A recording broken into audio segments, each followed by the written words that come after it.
تو اللہ فرماتے ہیں الزانیۃ والزانی فاجلدوا کل واحد منہما 100 جلدہ، یہ بھی حکم ہے اللہ کا۔ اسی طرح کسی سے چوری کا عمل سرزد ہوا تو حکم ہے السارق والسارقۃ فاقطعوا ایدیہما۔ تو اللہ کی مرضی تو یہ ہے کہ اللہ جن باتوں کے کرنے کا حکم دے رہے ہیں وہ کام اس کائنات میں کیے جائیں، اور جن کاموں کے نہ کرنے کا حکم دے رہے ہیں وہ کام اس کائنات میں نہ ہوں۔ اس کے لیے اس کا عملاً کس مخلوق سے مطلب کون مخلوق ایسی تھی جس میں اللہ تعالیٰ نے خیر بھی رکھا اور شر بھی رکھا، تو وہ انسان ہے۔ فرشتے تو ایسے تھے کہ ان میں اللہ تعالیٰ نے صرف خیر ہی خیر رکھا، نور ہی نور ہے ان میں، اور جنات جو ہیں ان میں شر غالب تھا۔ لیکن انسان، اس کو اللہ تعالیٰ نے بنایا، اس میں خیر بھی ہے اور شر بھی ہے، لیکن خیر غالب ہے۔ یعنی انسان کو اگر خیر کی طرف بلایا جائے، خیر کا راستہ اس کو دکھایا جائے تو انسان جلدی اس کو قبول کر لیتا ہے، اور اس کی فطرت اس کو اسی خیر کی طرف لے جاتی ہے۔ اسی وجہ سے اللہ تعالیٰ نے فرمایا فَأَقِمْ وَجْهَكَ لِلدِّينِ حَنِيفًا فِطْرَةَ اللَّهِ الَّتِي فَطَرَ النَّاسَ عَلَيْهَا، اپنا رخ اس دین کی طرف بالکل قائم رکھو، اپنی توجہ اس دین کی طرف کرو، جو دین کیا ہے؟ جو دین فطرت ہے، جس پر اللہ تعالیٰ نے تمام انسانوں کو پیدا کیا۔ اور حنیفہ، کس طرح اس دین کی طرف متوجہ رہنا ہے؟ یکسوئی سے۔ کس طرح اس دین کے ساتھ وابستہ رہنا ہے؟ یکسوئی کے ساتھ۔ یہ نہیں کہ کبھی آدمی ادھر جا رہا ہے، کبھی ادھر جا رہا ہے، کبھی دائیں بھاگ رہا ہے، کبھی بائیں بھاگ رہا ہے، بلکہ یہ ہے کہ مکمل دین کو مضبوطی سے تھامنے کا حکم دیا جا رہا ہے۔ تو اس میں اللہ تعالیٰ فرماتے ہیں فطرت اللہ التی فطر الناس علیہا، وہ فطرت، یہ وہ دین فطرت ہے جس پر اللہ تعالیٰ نے کیا کیا؟ انسان کو پیدا کیا۔ تو اللہ تعالیٰ نے فطری طور پر انسان میں یہ صلاحیت رکھی ہے، استعداد رکھی ہے کہ وہ خیر کی طرف ہی بڑھتا ہے، اور اس کو خیر کا ماحول مل گیا، اچھا ماحول مل گیا تو وہ خیر کی طرف ہی لپکے گا، اسی کی طرف بڑھے گا، اور اسے خیر کو ہی اختیار کرے گا۔ لیکن اگر اس کو ماحول اچھا نہیں ملا، تربیت اس کو اچھی نہیں ملی، تو وہ شر کی طرف پھر بڑھے گا۔ تو انسان میں اللہ تعالیٰ نے خیر ہی غالب رکھا ہے۔ اسی وجہ سے قرآن کریم نے جو احکامات دیے ہیں یا شریعت اسلامیہ میں جتنے بھی احکامات ہیں وہ دراصل فطرتی انسان کی ان احکامات کو چاہتی ہے، اور زندگی ان احکامات کے مطابق گزارنے کا جو ہے وہ مزاج رکھتی ہے انسانی فطرت۔ لیکن یہ ہے کہ اگر انسان کو ماحول اچھا نہیں ملا، پھر انسان کی طبیعت خیر کی طرف جانے کے بجائے شر کی طرف جانے لگتی ہے، جس کو جناب رسول کریم صلی اللہ علیہ وسلم نے فرمایا کل مولود یولد علی الفطرہ فابواہ یحودانہ او ینصرانہ او یمجسانہ۔ ایک بچہ جو پیدا ہوتا ہے تو فطرت، اپنی فطرت صالحہ پر ہی پیدا ہوتا ہے، وہ وہاں سے چور نہیں ہوتا، جھوٹ بولنے والا نہیں ہوتا، نافرمان نہیں ہوتا، گناہ کرنے والا نہیں ہوتا، بلکہ جو کچھ پھر ماں باپ اس کو سکھلاتے ہیں، جیسا ماحول اس کو ملتا ہے، جیسی تعلیم، جیسی تربیت اس کو ملتی ہے، وہ بچہ ویسے ہی بنتا جاتا ہے۔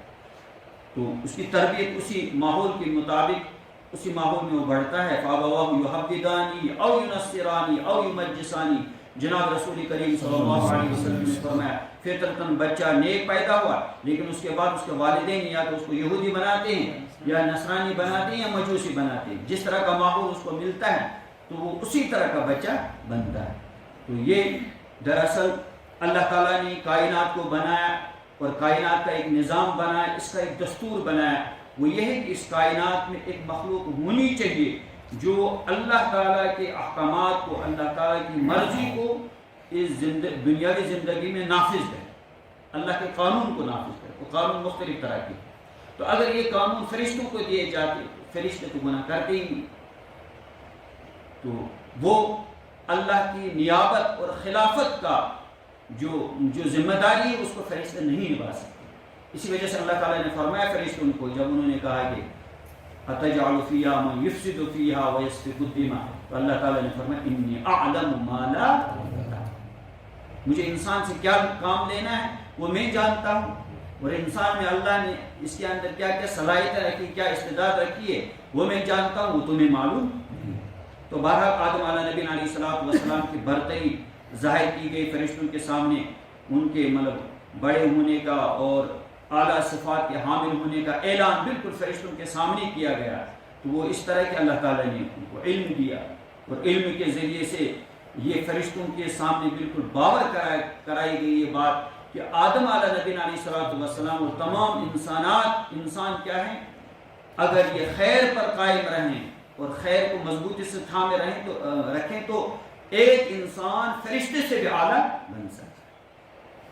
اور اللہ حفاظت فرمائے اگر انسان نے خیر کو چھوڑ دیا، شر کی طرف بڑھنے لگا، تو پھر یہ ایک مطلب عام جانور سے بھی کیا بنے گئے۔ اللہ تعالیٰ فرماتے ہیں وَلَقَدْ ذَرَأْنَا لِجَهَنَّمَ كَثِيرًا مِنَ الْجِنِّ وَالْإِنسِ لَهُمْ قُلُوبٌ لَا يَفْقَهُونَ بِهَا وَلَهُمْ أَعْيُنٌ لَا يُبْصِرُونَ بِهَا وَلَهُمْ آذَانٌ لَا يَسْمَعُونَ بِهَا أُولَئِكَ كَالْأَنْعَامِ بَلْ هُمْ أَضَلُّ۔ تو بہرحال حضرت آدم علیہ نبی علیہ السلام جو پہلے انسان اور اللہ تعالیٰ کے پہلے خلیفہ اور نائب اس کائنات میں آدم علیہ نبی علیہ السلام، اللہ تعالیٰ نے ان کو علم دیا۔ فرشتوں نے باقاعدہ اعتراف کیا اس بات کا کہ اللہ ہی سب کو جانتے ہیں، ہمیں اتنا ہی علم ہے جتنا اللہ تعالیٰ نے ہمیں دیا ہے، اور وہ یقیناً اس کائنات میں انسان کے پیدا کرنے کی ضرورت ہے۔ تو اسی طرح اللہ تعالیٰ فرماتے ہیں کہ اللہ تعالیٰ نے آدم علیہ نبی علیہ السلام پر یہ احسان بھی کیا، ان کو مسجود ملائکہ بنایا۔ یہاں تو ملائکہ کا تذکرہ ہے، اللہ تعالیٰ فرماتے ہیں وَإِذْ قُلْنَا لِلْمَلَائِكَةِ اسْجُدُوا، یعنی دراصل انعامات کا تذکرہ ہے۔ اس جب آتا ہے عربی میں اس کا مطلب ہے، اس سے پہلے اذکروا ہوتا ہے عربی گرامر کے لحاظ سے، اس کا مطلب ہے اس واقعے کو یاد کرو۔ یعنی واقعہ اگر انسان یاد کرے گا یقیناً وہ اللہ تعالیٰ کا میں جو احسان ہے انسان پر، تو انسان کو شکر کا جذبہ پیدا ہوگا جب وہ ان احسانات کو یاد کرے گا۔ تو اللہ تعالیٰ اوپر بھی فرماتے ہیں وَإِذْ قَالَ رَبُّكَ لِلْمَلَائِكَةِ، وہ یاد رکھنے کے قابل ہے وقت، اس کو یاد وقت جو ہے یاد کرنے کے قابل ہے، اس کا تذکرہ کرنا اہم ہے۔ جب اللہ تعالیٰ نے ملائکہ سے کہا اِنِّی جَاعِلٌ فِي الْأَرْضِ خَلِیفَةً، اور دوسری بات آپ فرما رہے ہیں وَإِذْ قُلْنَا لِلْمَلَائِكَةِ اسْجُدُوا لِآدَمَ، وہ وقت بھی مطلب یاد رکھنے کے قابل ہے اور اس کو یاد کرنا چاہیے۔ جو جب کیا کہا، ہم نے کہا ملائکہ سے اسجدو، کیا کرو، سجدہ کرو۔ کن کو سجدہ کرو؟ لآدم۔ یہاں تو ملائکہ کا تذکرہ ہے چونکہ ان کا بطور خاص اس وجہ سے تذکرہ ہے کہ یہ بہرحال ایک اہم مخلوق ہے، ورنہ یہ ہے کہ اس کا تذکرہ اہمیت کی بنیاد پر یا ملائکہ کا تذکرہ کیا گیا، ورنہ اس وقت جو سجدہ کیا آدم علیہ نبی علیہ السلام کے سامنے وہ صرف ملائکہ نے نہیں کیا بلکہ جنات نے بھی کیا اور درختوں نے بھی کیا، ہر مخلوق نے آدم علیہ نبی علیہ السلام کے سامنے سجدہ کیا۔ اور اس سے جو ہے اللہ تعالیٰ نے یہ پوری کائنات کے سامنے، پوری مخلوقات کے سامنے اس بات کو ظاہر فرمایا کہ ساری مخلوقات سے بڑھ کر کیا ہے، انسان اشرف المخلوقات۔ اسی وجہ سے ملائکہ نے بھی سجدہ کیا، جنات نے بھی سجدہ کیا، اور درختوں نے بھی سجدہ کیا، چرند پرند جتنے تھے ان نے بھی سجدہ کیا، تمام مخلوقات جھک گئے حضرت آدم علیہ نبی علیہ السلام۔ تو یہ سجدہ عبادت نہیں تھا، عبادت کا سجدہ نہیں تھا، بلکہ یہ سجدہ تھا تعظیمی سجدہ، عظمت کی وجہ سے۔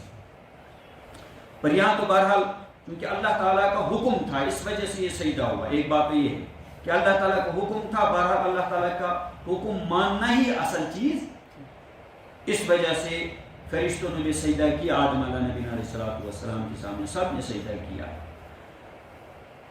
دوسری بات یہ ہے کہ یہ سجدہ تعظیمی تھا، اور سجدہ تعظیمی جو ثابتہ شریعتیں تھیں ان میں یہ جائز تھا، پھر شرک کو مکمل ختم کرنے کے لیے، تاکہ شرک کی کوئی شکل دنیا میں نہ رہے، لوگ بالکل مطلب ذہن میں ان کا ذہن شرک کی طرف بالکل نہ جائے۔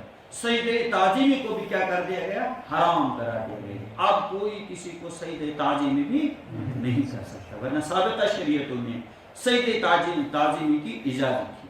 تو اس میں دو بات، ایک تو یہ کہ اللہ تعالیٰ کا حکم تھا بہرحال یہ، اس وجہ سے سب نے سجدہ کیا آدم علیہ السلام کے سامنے. دوسری بات یہ کہ سجدہ تعظیمی تھا جو ثابتہ شریعت میں جائز تھا، پھر اس کو کیا کیا گیا؟ منسوخ کیا گیا. پھر شرک کو بالکل ختم کرنے کے لیے اعلان ہوا کہ اب سجدہ تعظیمی بھی جائز نہیں، سجدہ عبادت کی طرح سجدہ تعظیمی بھی جائز نہیں. تو جب سجدہ کیا سب نے آدم علیہ نبی علیہ السلام کے سامنے، تو اللہ تعالیٰ فرماتے ہیں جب ہم نے حکم دیا، جب ہم نے کہا ملائکہ سے اسجدوا لآدم، سجدہ کرو کن کو؟ آدم. فسجدوا، سب نے سجدہ کیا، فرشتوں نے بھی سجدہ کیا، جتنی مخلوقات تھی تو سب نے کیا کیا؟ سجدہ کیا، الا ابلیس، مگر ابلیس نے سجدہ نہیں. اور ابلیس کن میں تھا؟ بظاہر تو یہاں لگتا ہے کہ ملائکہ میں سے نہیں، ملائکہ میں سے، ورنہ سچی طور کو یہ سمجھے گا کہ اس کو جو ہے مستثنی کیا گیا، الگ کیا گیا، یہ شاید ملائکہ میں سے تھا. نہیں، اس کے بارے میں ہے کان من الجن، شیطان جنات میں سے تھا. ففسق عن امر ربہ، اس نے اللہ تعالیٰ کے حکم کی نافرمانی کی. تو شیطان جنات میں سے تھا، اور جنات میں تو شرارت برار غالب ہے ہی. تو اس نے کیا کیا؟ ابا، اس نے انکار کیا سجدہ کرنے سے. اور دوسری بات واستکبر، اور اپنی بڑائی کو ظاہر. یہاں یہ بتایا گیا ہے کہ ایک تو یہ ہے کہ بڑائی جو ہے سب سے بری عادت ہے انسان، جس کے اندر بھی تکبر ہو، بڑائی ہو، بڑائی کا اظہار ہر جگہ کرتا ہو، تو وہ جو ہے ہر خیر سے کیا ہوتا ہے؟ محروم. جس طرح حدیث قدسی میں کہ الکبر ردائی، بڑائی میری چادر ہے، من انتزعہ اشقہ، اللہ فرماتے ہیں جو اس چادر کو مجھ سے چھیننے کی کوشش کرے میں اس کو پھاڑ کے رکھ دوں گا اس آدمی. یعنی کبر جو ہے وہ اللہ تعالیٰ کی، جو بھی انسان اس میں ملوث ہوگا یہ بندہ جو ہر خیر سے کیا ہوتا ہے؟ محروم ہوتا ہے. تو اسی وجہ سے یہ خیر کا موقع تھا، یہ اللہ تعالیٰ کا ایک بڑا انعام حاصل کرنے کا موقع تھا جب اللہ تعالیٰ نے آدم علیہ نبی علیہ السلام کے سامنے سب ملائکہ کو سجدہ کرنے کا حکم دیا. تو ابلیس نے جب سجدہ نہیں کیا، اس نے کوئی کمال نہیں کیا، بلکہ کیا کیا؟ اس نے بڑی خیر سے کیا ہوا؟ محروم. بڑے انعام سے، اللہ کے بڑے انعام سے یہ جو ہے اس وقت محروم ہوا. تو کبر کی وجہ سے، بڑائی کی وجہ سے انسان ہر خیر سے محروم ہوتا ہے. شیطان نے بھی جو ہے بڑے خیر سے اس وقت شیطان محروم ہوا. اور دوسری بات یہ ہے کہ اس نے اپنی عقل دوڑائی، ہر جگہ عقل نہیں دوڑانی ہے. یہ بھی سبب ہے کہ جب بھی شریعت کا کوئی حکم آئے اس کو بالکل ماننا ہے، اور شریعت کا حکم ماننا یہی اصل دین ہے. اصل دین یہ ہے کہ اپنی خواہشات، اپنی مرضیات، اپنی عقل، اپنی مزاج، ہر چیز کو تابع رکھنا ہے کس کے؟ اللہ کے حکم، جو اللہ کا حکم، چاہے یہ حکم عقل میں انسان کو آ رہا ہو یا نہ آتا ہو، ہر صورت میں وہ اللہ کے حکم کو کیا کرے؟ مانے. تو یہی اصل چیز ہے، یہی انسان کے اندر کمال ہے، اور یہی آدمی جو ہے کمال حاصل کرتا ہے، کوئی اونچا مقام حاصل کرتا ہے. تو شیطان نے کیا کیا؟ اللہ کا حکم نہیں مانا بلکہ عقل سے کام لیا، اور کہنے لگا اللہ نے ان کو کیا کیا؟ خلقتنی من نار وخلقتہ من طین. شیطان نے عقل دوڑائی، قیاس کیا اور کہا کہ اے اللہ آپ نے خلقتنی من نار، مجھے آپ نے آگ سے پیدا کیا، وخلقتہ من طین، اور آدم علیہ نبی علیہ السلام کو آپ نے مٹی سے پیدا کیا. اور مٹی کی خاصیت تو یہ ہے کہ اس میں تواضع، عاجزی اور انکساری ہوتی ہے مٹی میں. اور آگ میں کیا؟ آگ کی شعلے اوپر اٹھتے ہیں. آگ کی خاصیت اس کا سر کیا رہتا ہے؟ اونچا رہتا ہے. اور مٹی میں تواضع ہوتی ہے، عاجزی ہوتی ہے. تو کہا جو اوپر اٹھنے والی چیز ہے وہ نیچے والی چیز سے کے سامنے جھک نہیں سکتی، لہذا میں آدم علیہ نبی علیہ السلام کے سامنے سجدہ نہیں کروں. تو اس وقت جو ایک بڑے انعام سے، بڑے خیر سے اور بڑی بھلائی سے شیطان محروم ہوا. وجہ یہ ہے کہ اس کے اندر کیا ہے؟ اس نے تکبر کا اظہار کیا. تو اللہ تعالیٰ اتنی الفاظ کا استعمال فرما رہے ہیں. ابا، اس نے کیا کیا؟ انکار کیا سجدہ کرنے سے. واستکبر، اور اس نے کیا کیا؟ بڑائی کا اظہار کیا. وکان من الکافرین، اور وہ ان میں سے تھا، کافرین، یعنی انکار کرنے والوں میں سے. یعنی اس نے من ہی بنا لیا تھا اس کی طبیعت میں یہ چیز غالب تھی کہ مجھے اللہ کا حکم ماننا نہیں ہے، مجھے انکار ہی کرنا ہے۔ تو اس طرح اللہ تعالیٰ نے آدم علیہ نبینا علیہ السلام کو کیا بنایا؟ اپنا خلیفہ بنایا۔ تو اللہ تعالیٰ نے کائنات کا ایک دستور، یعنی کائنات کا ایک دستور نظام کیا ہے، اس سلسلے میں تو بہرحال پوری دنیا میں لوگوں کے مختلف نظریات ہیں۔ کائنات کی ابتدا کیسے ہوئی، کیسے شروعات ہوئی، پہلی مخلوق کون تھی، انسان کی شروعات کیسے ہوئی، اس سلسلے میں بہت ساری رائے ہیں۔ لیکن قرآن کریم نے ان سارے نظریوں کو، نظریے جتنے بھی نظریے ہیں، جتنے بھی اس سلسلے میں جتنے بھی وہ دلیلیں ہیں، ان کو کیا کیا؟ رد کیا۔ قرآن کریم نے اعلان کیا جو اللہ کا کلام یا اللہ کی کتاب ہے کہ یہ سارے نظریے غلط ہیں، یہ ساری فکریں کیا ہیں؟ غلط ہیں۔ اصل چیز یہ ہے کہ اللہ تعالیٰ نے سب سے پہلا انسان جو کائنات میں پیدا کیا وہ آدم علیہ نبینا علیہ السلام کو پیدا کیا اور مٹی سے پیدا کیا۔ اور دوسری بات یہ ہے کہ کائنات اللہ کی ہے اور اس کائنات میں اللہ تعالیٰ ہمیشہ اپنے خلیفوں کو، اپنے نائب جو ہیں ان کو بھیجتا رہا، اور ہر نائب، ہر خلیفہ پیغمبر ہوا کرتا تھا، اس پر اللہ کے حکم کے مطابق جو ہے وہی نازل ہوا کرتی تھی۔ وہ خلیفہ اور نائب بھی اللہ کی مرضی کے خلاف زندگی نہیں گزارتا تھا، بلکہ وہ گزارتا تھا زندگی اللہ کی مرضی کے مطابق۔ تو ہر خلیفہ، ہر نائب، خلیفۃ اللہ جو ہوا کرتا تھا وہ اللہ کا پیغمبر ہوا کرتا تھا۔ اللہ یصطفی من الملائکۃ رسلا ومن الناس، اللہ فرماتے ہیں اللہ انتخاب کرتا ہے ملائکہ میں سے اور انسانوں میں سے، کن کا؟ یہ پیغمبروں کا، اپنے قاصدوں کا، جن کو اللہ تعالیٰ نے دین دے کر دنیا میں بھیجا ہے۔ تو حضرت جبرائیل علیہ السلام آتے تھے وہی لے کر، تو وہ کن میں سے تھے؟ فرشتوں۔ تو نیچے جو بندوں تک اللہ کے احکامات پہنچاتے تھے، اللہ اور پیغمبروں کے درمیان واسطہ جبرائیل امین کا، اور پھر اللہ اور بندوں کے درمیان واسطہ پیغمبر کا، وہ انسانوں میں سے ہوا کرتا تھا، ہر پیغمبر انسان۔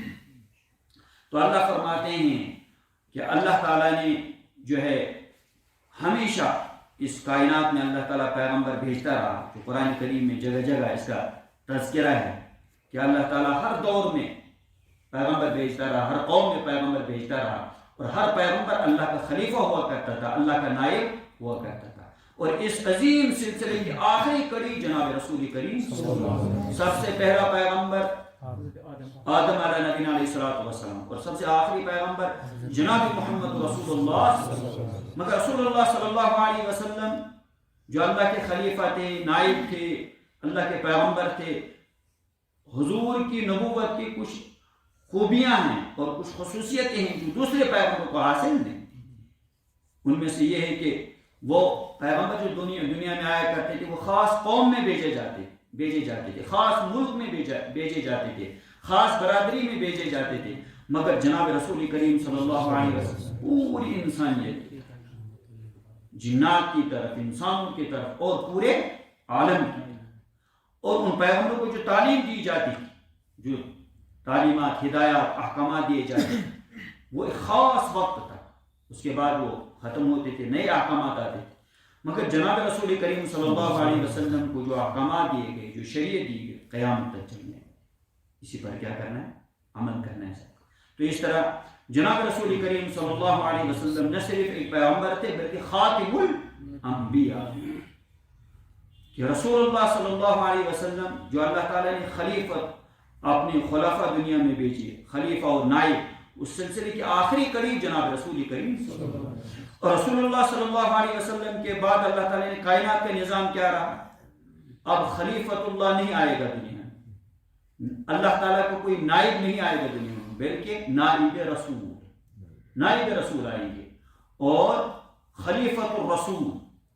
اسی وجہ سے جناب رسول کریم صلی اللہ علیہ وسلم نے فرمایا العلماء ورثۃ الانبیاء، اور اسی طرح فرمایا علماء امتی کا انبیائی بنی اسرائیل۔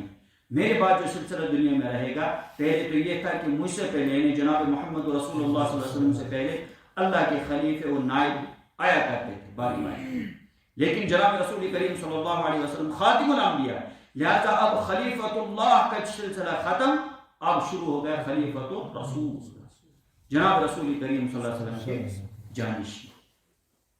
تو اس کا مطلب یہ کہ کائنات کا یہ نظام وہ ہے کہ کائنات میں اقتدار اعلیٰ اللہ تعالیٰ کو حاصل، اور پھر اللہ تعالیٰ نے نیچے جو ہے ایک سلسلہ کائنات کا نظام رکھا ہے کہ انسان کو یہاں اقتدار ملتا ہے، لیکن وہ اقتدار بھی اللہ کی مرضی کے مطابق چلنا چاہیے، اللہ کی مرضی کے مطابق، اور اللہ تعالیٰ نے جو احکامات دیے ہیں ان احکامات کے مطابق ہی کائنات کا نظام چلنا چاہیے۔ تو اس طرح جناب رسول کریم صلی اللہ علیہ وسلم نے فرمایا کہ دنیا میں جو سلسلہ قائم تھا، جو جاری تھا، کہ ہر دور میں پیغمبر آیا کرتے تھے، ہر قوم میں آتے تھے، لیکن اس سلسلے آخری قریب جناب رسول کریم صلی اللہ علیہ وسلم، اب جو دنیا میں ان کے بعد جو خلفاء ہے، حضرت ابو بکر صدیق رضی اللہ تعالیٰ خلفاء راشدین کا ہے، اسی وجہ سے فرمایا علیکم بسنتی وسنت الخلفاء الراشدین المہدیین، تم پر میری بھی سنت لازم اور میرے جو خلفاء راشدین ہیں ان کی سنت بھی لازم ہے۔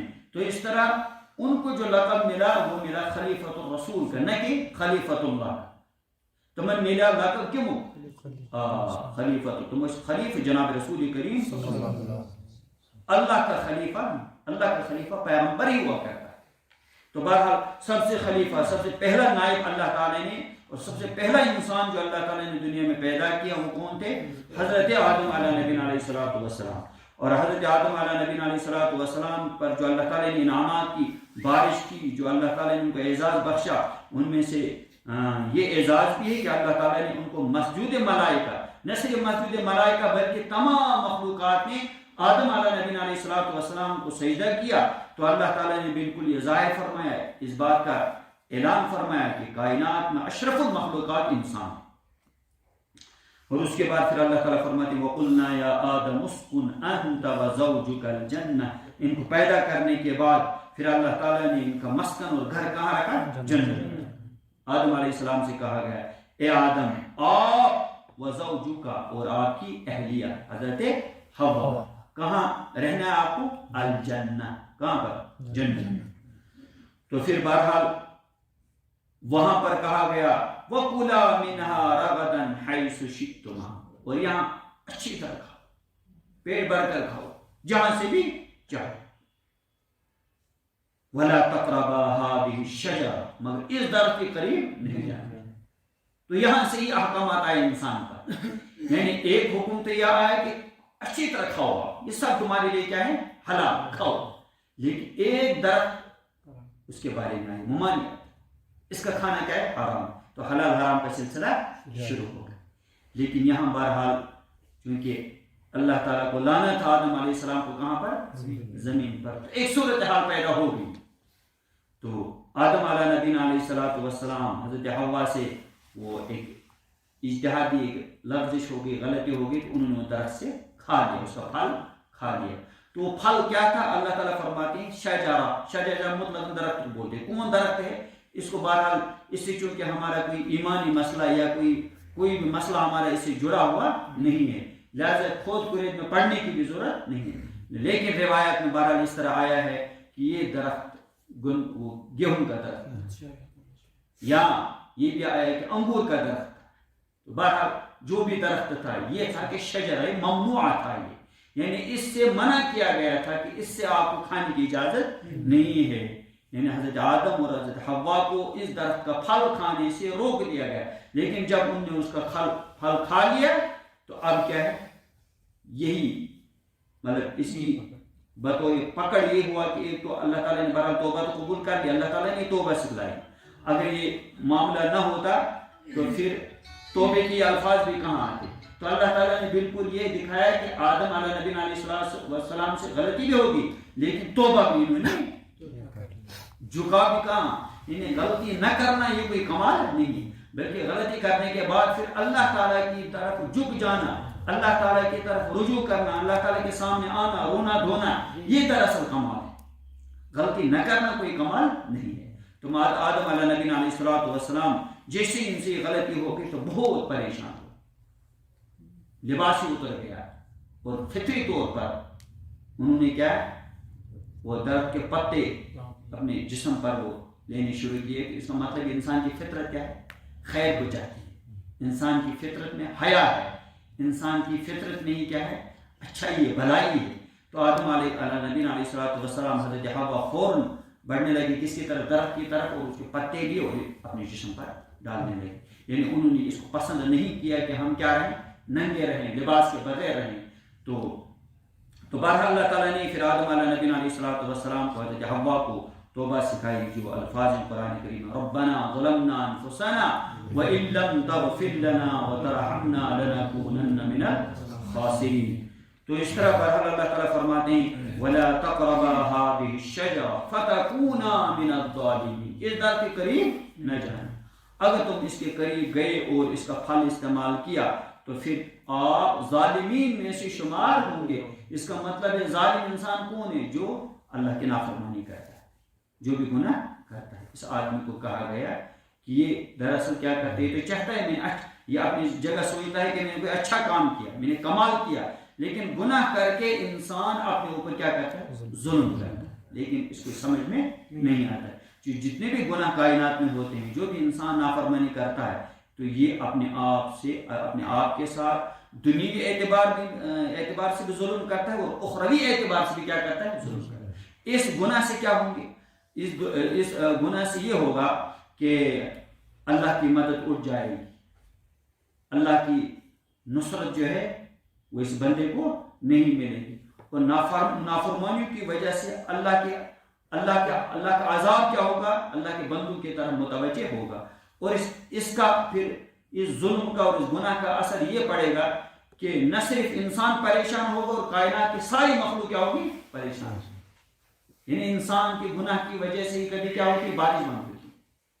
تو اس بارش کے بند ہونے سے انسانی پریشان نہیں ہوا، بلکہ حیوانات بھی پریشان ہوئے. یہ جو چرند پرند ہیں یہ بھی کیا ہو گئے؟ پریشان ہو گئے. مگر پریشانی کا سبب کیا ہے؟ انسان کا گناہ کرنا، انسان کی نافرمانی.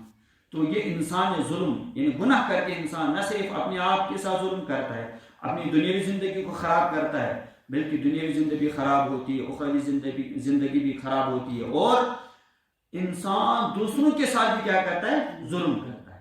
ظہر الفساد فی البر والبحر بما کسبت ایدی الناس. جہاں پر بھی بدامنی پھیلتی ہے، پریشانیاں پیدا ہوتی ہیں، اور جو بھی حالات خراب ہوتے ہیں کائنات میں، زمین میں سکون و اطمینان ختم ہوتا ہے، بے چینی اور پریشانی عام ہوتی ہے، تو اس کا سبب ہوتا ہے انسان کا گناہ. تو اللہ تعالیٰ نے یہاں پر بھی فرمایا فَتَكُونَا مِنَ الظَّالِمِينَ. اگر آپ نے یہ گناہ کر لیا، یعنی اس چیز کو، اس عمل کو اختیار کر لیا جس عمل سے اللہ تعالیٰ نے آپ کو روکا، تو اس صورت میں آپ کیا ہوں گے؟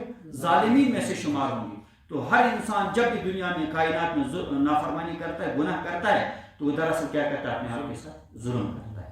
اور انصاف یہی ہے کہ اللہ کے دین کو اختیار کیا جائے، شریعت کے احکام پر چلا جائے، دین اپنی زندگی میں لایا جائے. تو اسی وجہ سے اللہ تعالیٰ نے فرمایا وَمَنْ أَحْسَنُ قَوْلًا مِمَّنْ دَعَا إِلَى اللَّهِ. بہرحال آج جو درس قرآن ہے، اصل یہ ہے کہ آج گشت ہوتا ہے، پھر ہم ایک جگہ جمع ہوتے ہیں، تو فکر سب کو کرنی ہے انشاءاللہ. دین کے ساتھ جڑے رہیں گے انشاءاللہ، اسے انشاءاللہ زندگی میں سکون آئے گا، اطمینان آئے گا، خوشیاں ملیں گی، اور ہم اپنے آپ کے لیے بھی ظالم نہیں بنیں گے، دوسروں کے لیے بھی ظالم نہیں بنیں گے. دنیاوی زندگی میں انشاءاللہ سکون ملے گا، اخروی زندگی میں انشاءاللہ کامیاب بنیں گے. اسی وجہ سے کہتے ہیں کہ 100% کامیابی کس میں ہے؟ اللہ کے دین میں. تو اللہ نے یہاں فرمایا کہ فَتَكُونَا مِنَ الظَّالِمِينَ. سارا پھر خراب ہو جائے گا پورا معاملہ اگر آپ کہاں گئے؟ نافرمانی کی طرف بڑھ گئے. تو جب حضرت آدم اور حضرت حوا، آدم علیہ السلام سب کے ابا ہیں، اور حضرت حوا علیہ السلام سب کی ماں ہے نا، جب ان سے یہ کہا گیا تو ان کے اولاد، قیامت تک جو اولاد آئے گی، سب سے یہ کہا گیا کہ اگر آپ چاہتے ہو امن، سکون، اطمینان، خوشیاں، تو اللہ کے دین میں 100% کامیابی اللہ کے دین میں. تو ترجمہ دیکھیں گے وَإِذْ قُلْنَا لِلْمَلَائِكَةِ اسْجُدُوا لِآدَمَ فَسَجَدُوا إِلَّا إِبْلِيسَ. قابل ذکر ہے وقت جب ہم نے کہا ملائکہ سے اسجدوا لآدم. اگر ملا کے پڑھیں گے پھر تو ہے للملائکۃ اسجدوا، لیکن جب ہم الگ پڑھیں گے پھر پڑھیں گے اسجدوا پڑھیں گے لآدم. سجدہ کرو کس کو؟ آدم علیہ السلام کو. فسجدوا، سب نے سجدہ کیا. تو فسجدوا کا مطلب یہی نہیں ہے کہ صرف ملائکہ نے پھر، سب نے. اسی وجہ سے تو کہا گیا کہ شیطان ابلیس نے انکار کیا. دراصل وہاں جنات نے بھی سجدہ کیا، وہاں فرشتوں نے بھی سجدہ کیا، کیا, وہاں درختوں نے بھی سجدہ کیا, ہر مخلوق نے سجدہ کیا. تو جنات میں سے چونکہ شیطان بھی تھا, شیطان نے کیا کیا؟ سجدہ نہیں کیا. الا ابلیس ابا, اس نے کیا کیا؟ انکار کیا. واستکبر, اور اپنی بڑائی کو ظاہر کیا, بڑا پن دکھایا. وکان من الکافرین, اور وہ تھا ہی کن میں سے, یعنی اس کا من یہ ایسا ہی تھا. اللہ نے اس کو کیا ویسا ہی بنایا تھا. اس میں شر غالب تھا. جیسے باپ کو پتا ہوتا ہے میرا فلاں بیٹا کیسا ہے, فلاں بیٹا کیسا ہے. کوئی باپ سے سوال کیا جب آپ کے فلاں بیٹے نے اس طرح کیا, مجھے کہا, مجھے پتا ہے وہ نافرمانی ہے. یعنی اس کی طبیعت ہی کیا ہے, ایسا نہیں ہے کہ اللہ تعالیٰ نے کو نافرمانی پیدا کیا تھا لہذا فطرت کے مطابق ہی کام نہیں, ایسا نہیں ہے. بلکہ یہ ہے کہ کسی کا مزاج کیا ہوتا ہے, وہ گناہوں کی طرف ہی بڑھتا ہے, نافرمانی کی طرف ہی بڑھتا ہے. اس وجہ سے اللہ تعالیٰ نے فرمایا کہ شیطان کی فطرت کیا تھی, وہ نافرمانیوں کو کیا کرتا ہے, نافرمانی کی طرف ہی بڑھتا ہے, نافرمانی کو ہی اختیار کرتا ہے. فرما برداری کا مزاج اس میں نہیں ہے, ماننے کا مزاج اس میں نہیں ہے. وَكَانَ مِنَ الْكَافِرِينَ, اور وہ تھا ہی کن میں سے, کافرین میں سے, نافرمانوں میں سے. وَقُلْنَا يَا آدَمُ اسْكُنْ أَنْتَ وَزَوْجُكَ الْجَنَّةَ, اور ہم نے کہا اے آدم اسکن, رہو, انت آپ, وزوجک, اور آپ کی زوجہ, آپ کی اہلیہ, کہاں پر؟ الجنت, جنت میں. وَقُلَا, اور دونوں کھاؤ, منہا, کس سے؟ جنت سے. یعنی جنت میں جتنی بھی نعمتیں ہیں, جتنے بھی پھل ہیں, کھاؤ, خوب کھاؤ. رغدن کا مطلب ہی کیا کھاؤ؟ رغدن کا مطلب خوب کھاؤ. حیث شئتما, جہاں سے بھی تم چاہتے, مگر ولا تقربا هذه الشجرة. اسی وجہ سے یہ کہ اصل چیز تو ہر چیز کا انسان کے لیے حلال ہے. فقہی قاعدہ ہے الاصل فی کل شیء الاباحہ, ہر چیز دراصل کائنات کی اللہ تعالیٰ کے انسان کے لیے بنائی گئی. یا آسمان بھی اللہ تعالیٰ نے انسان کے لیے بنایا, زمین بھی انسان کے لیے, دریا بھی انسان کے لیے, ہر چیز کس کے لیے؟ انسان کے نفع کے لیے. اسی وجہ سے لام آیا الذی جعل لکم, لام کا مطلب ہے فائدے کی. تو انسان جو بھی چیزیں ہیں وہ اللہ تعالیٰ نے انسان کے فائدے کے لیے ہی بنائی. اب جو چیز حرام کی گئی ہے اس میں انسان کا فائدہ نہیں ہوتا ہے. دیکھو اللہ کا کتنا احسان ہے, اللہ کا کتنا انعام ہے. جو بھی چیز حرام ہے وہ انسان کے فائدے کی چیز, وہ اس کی جسم کے لیے نقصان دہ ہوتی ہے. تو جتنی بھی حرام چیزیں ہیں, مثلا جانوروں میں ہم دیکھتے ہیں کتا حرام ہے, یا بہت سارے جانور حرام ہیں, جن کے بارے میں شریعت نے اعلان کیا فلاں فلاں جانور کیا ہے, حرام ہے, تو وہ انسان کے لیے مضر بھی ہے. جو بھی لوگ ان کو مطلب استعمال کرتے ہیں, کھاتے ہیں, ان کی طبیعت کیا ہو جاتی ہے, خراب ہو جاتی ہے, بری خصلتیں ان میں آتی ہیں, بری عادتیں ان میں آتی ہیں, صحت کے لیے بھی مضر ہیں, اور انسان کی سوچ, فکر, اخلاق کے لیے بھی کیا ہے. جو لوگ حرام گوشت استعمال کرتے ہیں ان کی فطرت کیا ہوتی ہے, خراب, گناہوں کی طرف بڑھتے ہیں. ان کی فکر, ان کی عقل بھی غلط سوچتی ہے, ان کے ارادے بھی کیا ہوتے ہیں, غلط ہی ہوتے ہیں, اور وہ کام بھی سب کیا کرتے ہیں, غلط کرتے ہیں. تو جو حلال جانور استعمال کرتا ہے تو حلال کی وجہ سے کیا آتا ہے اثر, اچھا اثر, اچھی سوچ بھی اس کی بدلتی ہے.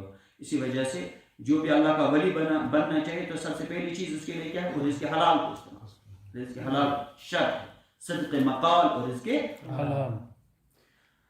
تو بہرحال یہاں پر کہا گیا سب تمہارے لیے حلال ہے. ولا تقربا هذه الشجرة, اس درخت کا پھل اس کے قریب ہی نہیں جانا, یعنی اس کا مطلب اس کا پھل. اسی وجہ سے جب حضرت آدم اور حضرت حوا علیہ السلام نے اس درخت کا پھل استعمال کیا, اس نے اپنا اثر دیکھا ہے, کپڑے اتر گئے جسم سے, فوراً اس نے اثر دیکھا ہے. چونکہ یہ شجرہ کیا تھا, یہ درخت, یہ شجرے ممنوع تھا, اس کا پھل کھانا کیا تھا, ممنوع تھا. تو اس پھل نے فوراً اپنا اثر دیکھا ہے. تو اسی وجہ سے آج بھی جو رزق حرام استعمال کرتے ہیں, رزق حرام اپنا اثر دکھاتا ہے. بالکل انسان گناہوں کی طرف ہی, ارادے بھی غلط ہی ہوتے ہیں, اس کی سوچ غلط ہوتی ہے, وہ سوچتا بھی ہے غلط, کرتا بھی ہے غلط. تو اللہ تعالیٰ نے فرمایا ولا تقربا هذه الشجرة, اس درخت کے قریب نہ جانا, فتکونا من الظالمین, تو ہو جاؤ گے کن میں سے, ظالمین میں سے. اللہ تعالیٰ سننے سے زیادہ عمل کی توفیق.